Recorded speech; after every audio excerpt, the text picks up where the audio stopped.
Olá, meu nome é Luísa e eu sou estudante do segundo semestre do mestrado em Física Biomolecular do Instituto de Física de São Carlos, da Universidade de São Paulo. O título do meu trabalho é o diagnóstico point of care do tumor hepático usando o dispositivo microfluídico de papel. Essa pesquisa está sendo desenvolvida na área de biosensores, no grupo de nanomedicina e nanotoxicologia, sob orientação do professor Valtencir Zucolotto. Então, primeiramente, falando sobre a realidade do câncer, o câncer é um termo utilizado para designar um conjunto de aproximadamente 100 doenças genéticas, nas quais as células se multiplicam ilimitadamente e invadem tecidos e órgãos. À medida que essas células se multiplicam, elas vão se organizando em tumores, e esses tumores são diferenciados entre si de acordo com o local de origem do tumor, a velocidade de multiplicação das células e a capacidade de invadir tecidos e órgãos pelo processo conhecido como metástase. No caso do câncer de fígado, o carcinoma hepatocelular é o tipo mais comum de tumor, que conta com aproximadamente 90% dos casos de câncer primário de fígado, ou seja, de câncer que teve seu local de origem no próprio fígado. Além disso, pela alta capacidade que as células desse tumor têm de invadir outros tecidos e outros órgãos do corpo, esse também é um dos mais letais, né, um dos tipos mais letais. Estima-se em todo o mundo que haja em torno de 800 mil novos diagnósticos e 700 mil óbitos por ano devido ao câncer de fígado. E além disso, especificamente no caso do câncer de fígado, há uma dificuldade em realizar o diagnóstico precoce, principalmente porque os sintomas dessa doença, eles demoram para aparecer, normalmente já nos estágios mais avançados da doença. E além disso, quando o câncer de fígado está relacionado com a cirrose, o que ocorre em torno de 80% dos casos, a evolução desse tumor é muito rápida. Então, no momento em que ele é detectado, normalmente já há metástases, o que dificulta muito o processo de cura. E também tem um último ponto, que as estratégias diagnósticas tradicionais utilizadas para detectar o câncer de fígado são caras e invasivas, principalmente quando a gente fala dos exames de imagem e da biópsia. E além disso, no caso dos exames de imagem, eles também têm uma alta taxa de falsos positivos. Então, como pode se contornar essas dificuldades no diagnóstico do tumor hepático? Então, a primeira delas são os dispositivos point of care de fluxo lateral, que são uma estratégia muito promissora que tem atraído a atenção no meio científico. E um exemplo de aplicação desse tipo de dispositivo são os próprios testes de gravidez. E a partir deles, a gente tem um pouco, é possível ter uma noção das diversas vantagens que esse tipo de dispositivo tem. Porque o teste de gravidez, ele é uma estratégia de diagnóstico relativamente acessível e relativamente próxima, né, da realidade do nosso cotidiano. E, além disso, o princípio de funcionamento para o usuário, para aquele que utiliza o diagnóstico, é muito simples, né, do teste de gravidez. Então, como é feito, né?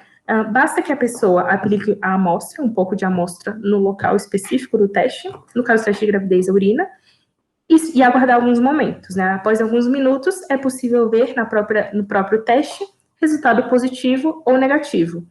Então, pegando esse exemplo do teste de gravidez, os dispositivos de point of care de fluxo lateral requerem pequenas quantidades de amostra, são de fácil miniaturização, e além disso, eles permitem o monitoramento e o diagnóstico em tempo real no próprio local de atendimento. E também, um ponto muito importante que foi visto nas estimativas, né, que o câncer de fígado, ele atinge uma quantidade considerável de pessoas a cada ano em todo o mundo, né? Então, os dispositivos de point of care, eles têm uma rápida automatização dos processos de manufatura, o que torna esse tipo de dispositivo ideal para a construção de plataformas diagnósticas de baixo custo, que podem ser utilizadas pelos sistemas nacional e global de saúde pública. Além disso, uma outra estratégia é a utilização de biomarcadores. No caso do câncer de fígado, tem 2 biomarcadores específicos que são os utilizados nesse trabalho, que são biomarcadores sanguíneos. Então, primeiro tem a alfa-fetoproteína, que é a AFP, e o antígeno carcinoembrionário, que é o SER. A alfa-fetoproteína, ela é muito utilizada para indicar a presença do tumor, E o CEA, ele é utilizado principalmente para monitorar a recorrência do tumor, surgimento de metástases, a efetividade do tratamento e mesmo o prognóstico dos pacientes que foram diagnosticados com câncer de fígado. Então, por tudo isso, o objetivo deste trabalho é desenvolver uma plataforma microfluídica em papel para a detecção diferencial e a quantificação colorimétrica dos biomarcadores AFP e CEA, empregando o método colorimétrico de quantificação via sinalização por nanopartículas de ouro, com o intuito de simplificar os procedimentos e reduzir os custos do diagnóstico do tumor hepático. Então, os métodos e técnicas utilizados nesse trabalho são, primeiramente, como foi falado já, o dispositivo Point of Care de fluxo lateral, e esse dispositivo, ele tem a estrutura que está apresentada aqui na figura 1, que são 4 blocos constitutivos principais e sequenciais, pelos quais a amostra vai percorrer por capilaridade, né?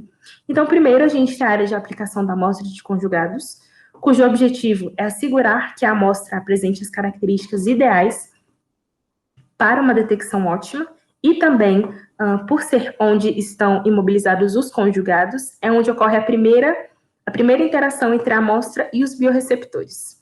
A segunda área é a área de teste e detecção. No caso desse teste que será utilizado nesse trabalho, como são 2 biomarcadores diferentes, nós temos 2 áreas de teste. A primeira área de teste é para a AFP e a segunda para o CEA.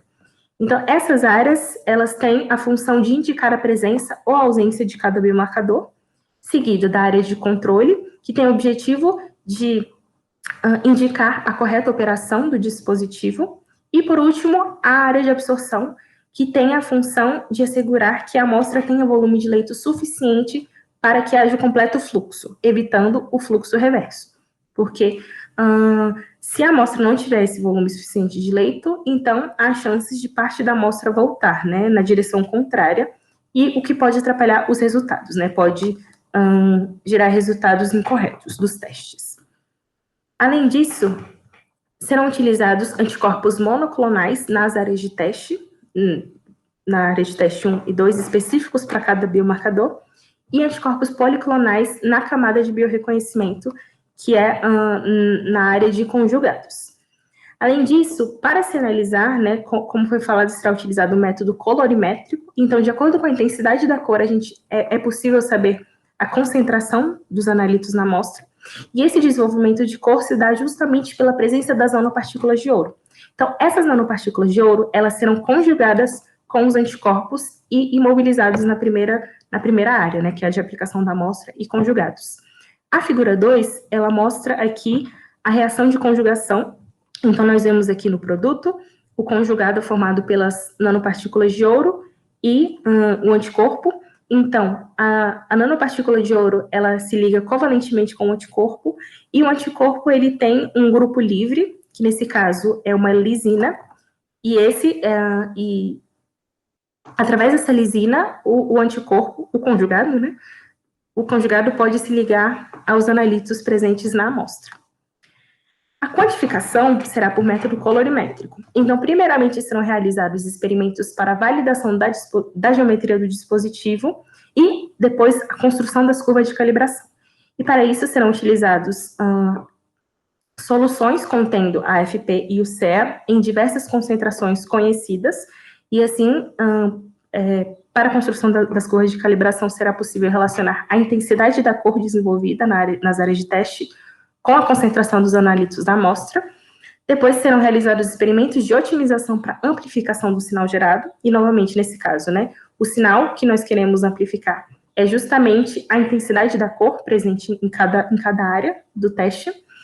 E por fim, para obter esses dados, serão obtidas imagens das áreas de teste, utilizando um smartphone, e essas imagens serão tratadas no ImageJ, no software. Por fim, como falado, a análise de dados será feita, como está descrito aqui. Então, primeiramente, a partir das curvas de calibração, será possível obter uma relação entre a intensidade do sinal gerado com a concentração dos biomarcadores nas amostras analisadas.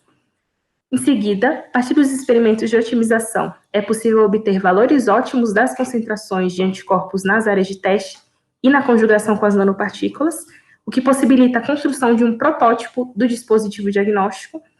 E, por fim, utilizando soluções para simular, né, o soro sanguíneo de uma pessoa que tem o carcinoma hepatocelular, serão construídas curvas características de operação ao receptor, que são as chamadas curvas ROC, a partir das quais é possível obter o poder preditivo, a sensibilidade, especificidade e o valor de corte do diagnóstico.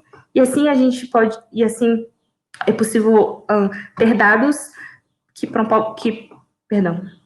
que comprovem a confiabilidade do teste, né, que é principalmente a relação entre os resultados corretos do teste com a taxa de falsos positivos e falsos negativos. E, por fim, espera-se obter um dispositivo portátil, de baixo custo, fácil utilização, altamente sensível e específico para os biomarcadores analisados, o que pode possibilitar um diagnóstico precoce do carcinoma hepatocelular. Bom, este é o meu trabalho e eu agradeço a atenção. Boa tarde.